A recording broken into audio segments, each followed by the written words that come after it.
한 주간 동안 안녕하셨습니까? 7월 1일 수요 예배로 함께하는 시간입니다. 2020년의 절반의 시간이 지나가고 하반기 시작하는 첫날 수요일입니다. 2020년을 시작할 때만 해도 이 한 해의 절반을 이렇게 살게 될 줄은 아무도 몰랐습니다. 어렵고 힘들고 답답하다고도 볼 수 있겠지만은 다른 면으로 볼 수도 있는 것 같습니다. 이런 상황 속에서도 지금까지 살아왔다는 것, 그리고 앞으로 새롭게 살아갈 방법들을 찾고 지혜를 배우고 있다는 이 사실이 이 기적적인 삶을 경험하고 있는 것이라고도 볼 수 있겠다 하는 생각이 듭니다. 인생은 기적인데 이 기적 같은 인생에서 하나님의 인도하심을 말씀 가운데 발견하는 우리 모두가 되었으면 좋겠습니다. 우리 기도하심으로 예배 시작하시겠습니다. 사랑의 하나님, 어렵고 힘든 시간들로 가득한 2020년의 절반의 시간을 보냅니다. 당황하고 힘들어하고 답답해하며 시작되었던 시간들이었습니다. 일시적일 것이라고 생각하고 빨리 끝나기만을 생각하며 불평하고 불만스러워했던 많은 시간들이 있었습니다. 고통받는 많은 이웃들을 보면서 불안해하고 두려워하기도 하였습니다. 그러나 이 모든 시간 속에서도 하나님께서는 이 땅에서 벌어진 고통과 불행 속에서 우리와 함께하고 계셨음을 믿습니다. 또한 우리와 함께 하실 뿐만 아니라 우리를 고치시고 치료하고 계시는 줄도 믿습니다. 지금까지 살아온 자체가 기적이고 주님의 은혜임을 고백하며 찬양드립니다. 앞으로도 주님께 대한 믿음과 감사로 이 모든 어려움들을 이겨내는 우리 모두가 되게 하옵소서. 오늘도 말씀 앞에서 우리와 함께 하시는 주님을 만나게 하옵소서. 예수님 이름으로 기도드립니다. 아멘. 찬송가 543장 어려운 일 당할 때 우리 함께 찬송하시겠습니다.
오늘 우리에게 주신 하나님의 말씀은 시편 107편 17절부터 22절까지의 말씀입니다. 미련한 자들은 그들의 죄악의 길을 따르고 그들의 악을 범하기 때문에 고난을 받아 그들은 그들의 모든 음식을 싫어하게 되어 사망의 문에 이르렀도다.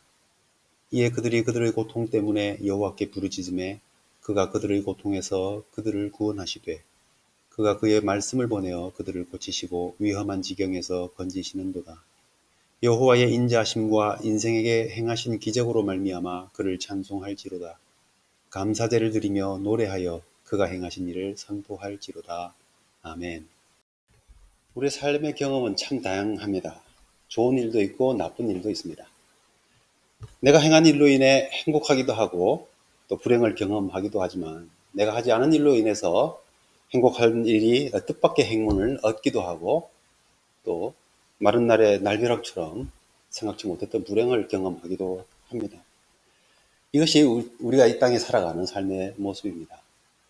이런 인생 가운데 우리가 절대 잃지 말아야 할 우리의 예배의 주제, 찬양의 주제가 바로 어떤 상황에서도 하나님의 선하심과 인자하심을 잊지 말고 영원하시다 노래하라 하는 것입니다. 우리는 마지막을 모릅니다. 그래서 오늘 불평하던 일이 내일 큰 축복이 될 수도 있고 오늘 큰 행운을 얻은 것처럼 여겼던 일이 내일 어려움을 주는, 실망을 주는 일이 될 수도 있습니다. 그러나 선하시고 인자하신 하나님 안에 있을 때에는 어떤 모양의 일이라도 결국은 하나님 은혜 안에서 선하심과 인자하심으로 나타나게 되고 그로 말미암은 일이라고 오늘 말씀해 주고 있습니다. 오늘 시편은 이스라엘과 그 백성들이 역사적으로 경험하였던 사실들을 상기시키면서 그 증거를 통하여 하나님의 선하심과 인자하심이 어떠한지를 찬양하라고 말씀하고 있습니다. 시편 107편은 한 7개 정도의 연으로 구성이 되는데요. 그 중에 가운데 있는 이 4개의 연이 대칭 구조로 되어 있습니다. 맨 먼저 어떤 재난을 표현합니다.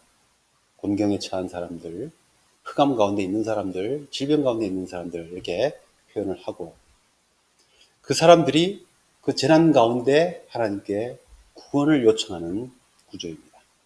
그리고 거기에 따라서 하나님께서 즉각적으로 응답하신 내용입니다. 우리가 많이 사사기를 통하여 익숙해져 있는 구조이죠. 이런 구조 속에서 이 시편 107편이 가르쳐주시는 귀한 주제는 바로 여호와 하나님은 선하시고 그 인자하심이 영원하다 하는 것입니다. 우리의 한결같은 우리 일생의 예배의 주제가 바로 여호와는 선하시고 그 인자하심이 영원하다 하는 것입니다. 선하다 하는 것은 우리 하나님의 성품이기도 하고 하나님께서 우리에게 행하신 모든 일들이 선하다 하는 의미를 표현하는 말입니다. 가장 좋은 최선의 선한 이런 의미를 가진 말씀이죠. 인자하심이라는 말은 하나님께서 자기 백성들에 대해서 베푸시는 한결같은 사랑, 무조건적인 사랑, 언약적인 사랑을 말씀합니다. 그 가운데 오늘 읽은 본문의 말씀은 우리를 고치시고 건지시는 하나님에 대하여 찬양하고 있습니다. 먼저 17절 말씀을 보면 고통에 처한 상황이 나옵니다. 미련한 자들은 그들의 죄악의 길을 따르고 그들이 악을 범하기 때문에 고난을 받아 라고 했습니다. 미련한 자, 어리석은 자 이런 사람은 바로 육신적이고 세상적인 일에만 몰두하며 욕심 따라 살아가는 사람을 가리킵니다. 세상적인 관점에서는 어리석어 보이지 않을 수도 있습니다. 그러나 하나님의 관점에서 하나님 없이 살아가는 사람들은 하나님 없이 살고자 하는 인생은 그 자체가 미련한 자, 어리석은 자의 모습이라는 것이죠. 이 같은 미련과 어리석음의 결과는 결국 고난을 당하게 된다는 것입니다. 비단 믿지 않는 사람들에게 해당되는 말씀만은 아니죠. 우리가 믿는다 하면서도 얼마나 자주 하나님 없이 말하고 하나님 없는 것처럼 생각하고 판단할 때가 많은지 모릅니다. 그 순간 우리는 미련한 자가 되는 것입니다. 이러한 삶의 경험들이 우리에게 얼마나 많은지 모릅니다. 모든 고난과 역경이 다 우리 죄의 결과인 것은 아니지만 우리가 하나님의 말씀을 잊어버리고 미련한 길로 행한 결과 악을 따라가게 되고 고난을 초래하게 되는 일이 우리 삶의 경험 가운데 얼마나 많습니까? 직접적으로 내가 잘못한 것이 아닐지라도 우리가 얼마나 미련한 인생을 살 수밖에 없는 연약한 존재인가 우리는 너무나 잘 알고 있습니다. 욥에 대하여 말씀하신 것을 우리가 기억합니다. 그와 같이 하나님을 경외하여 악을 떠난 사람이 세상에 없느니라. 하나님께서 그렇게 말씀하셨던 욥입니다. 그리고 욥은 또 그렇게 살려고 어찌나 노력했는지 말씀은 범사에 그의 행위가 이러하였더라라고 할 만큼 욥은 의로운 삶을 위해서 노력했던 사람입니다. 그럼에도 불구하고 그가 거룩하신 하나님 앞에 서게 되었을 때에 욥기 후반부에 가서 이렇게 말씀하고 고백하지 않습니까? 내가 제 가운데서 회개하나이다. 거룩하신 하나님 앞에서 그 어떤 이 땅의 의로운 자라 할지라도 우리는 죄악된 존재에 불과하다는 것입니다. 그러나 그 욥을 정금같이 나오게 하시듯이 하나님은 우리를 건지시고 고치셔서 우리의 고난과 역경으로부터 구원하시고 죄악의 굴레로부터 우리를 건지신다고 말씀해 주십니다. 우리의 인생은 참으로 많은 미련으로 가득 차 있습니다. 믿는다 하면서도 두려워하고 떨고 부정하고 불안해하고 염려하고 미워하고 다투며 사는 인생을 우리가 살고 있지 않습니까? 자, 그런데 그 다음 사실이 중요합니다. 해결책을 어떻게 찾느냐 하는 해결책을 찾는 태도, 그 태도가 어떠한가 하는 것입니다. 같은 미련한 인생인데 믿는 사람은 그 고난과 고통 가운데서 그것 때문에 하나님께 부르짖는다고 오늘 말씀해주고 있습니다.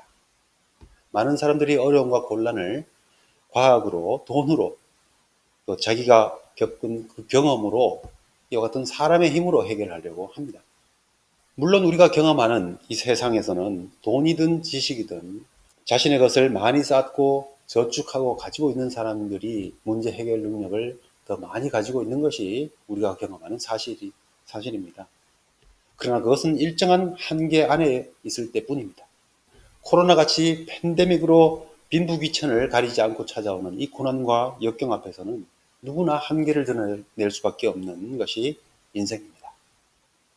18절 말씀에 그들은 그들의 모든 음식을 싫어하게 되어 사망의 문에 이르렀도다 하는 말씀처럼 인간의 가장 기본적인 욕구인 식욕까지 잃어버리면서 죽음의 문턱에 이르는 그런 고난과 고통 앞에서 우리 인간의 능력은 한계를 보여줄 수밖에 없을 때가 얼마나 많은지 모릅니다.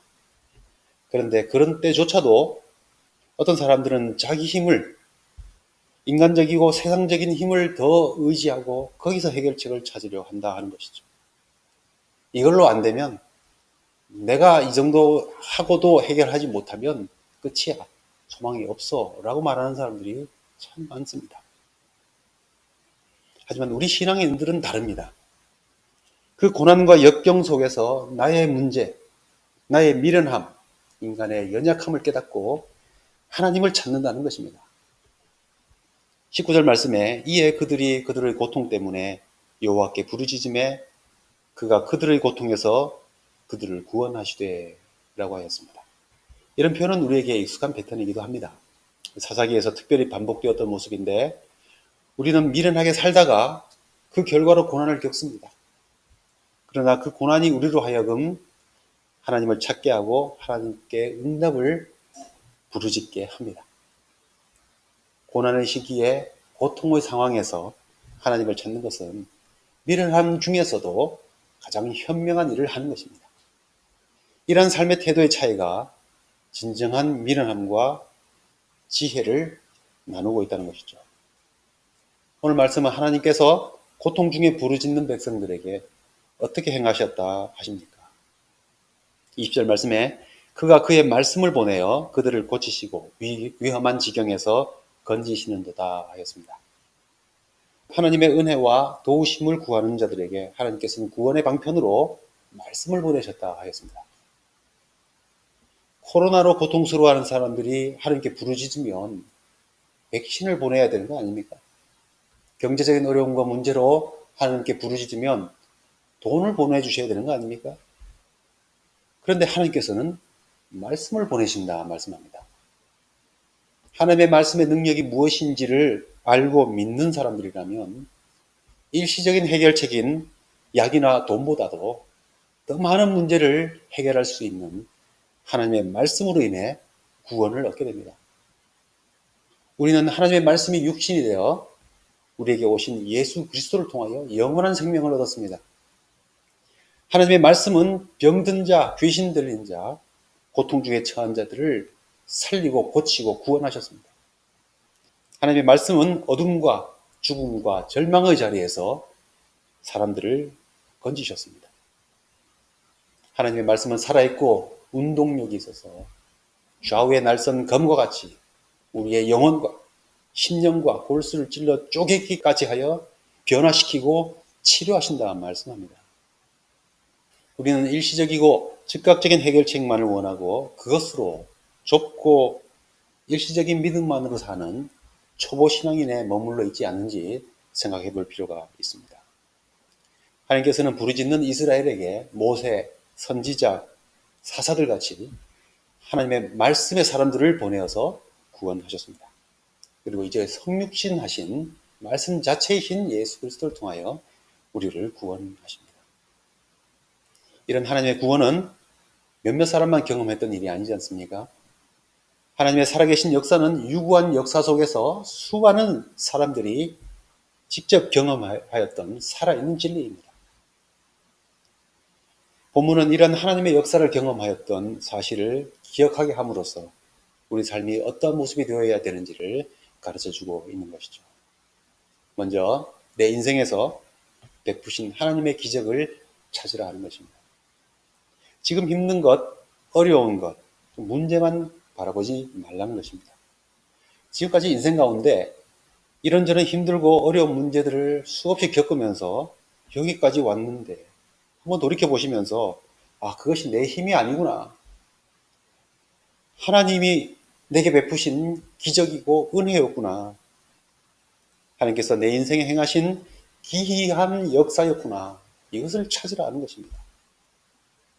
살면서 종종 하는 경험이지만 어느 순간 지나간 제 삶의 시간들이 주마등처럼 깨어지면서 그 가운데 기적같이 은혜를 베푸셨던 하나님을 느낄 때가 있습니다.